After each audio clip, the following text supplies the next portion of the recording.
500 pamilya ng Sultan Mastura, Maguindanao del Norte ang tumanggap ng fortified rice sa ilalim ng Sustainable Environment Community Upliftment and Resilience o Secure Convergence Program ng Bangsamoro Food Security Task Force. Ang Partners in Peace and Progress story sa report.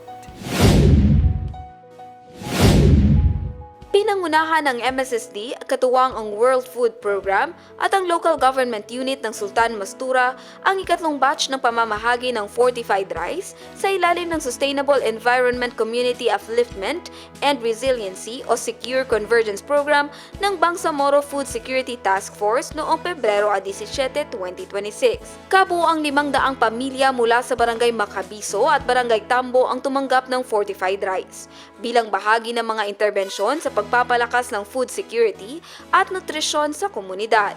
Ang Secure Program ay isang convergence initiative ng mga ministries, offices, LGUs at development partners ng BARM na naglalayong maghatid ng magkakaugnay na interbensyon upang mapabuti ang food security, mapalakas ang nutrisyon at mapataas ang kakayahan ng mga komunidad na makaangkop sa epekto ng climate change at sakuna.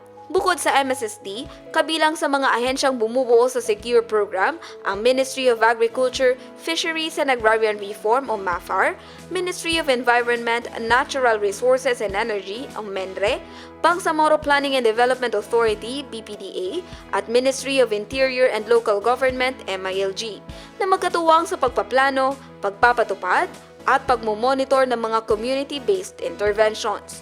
Jen Garcia, iMinds, Philippines.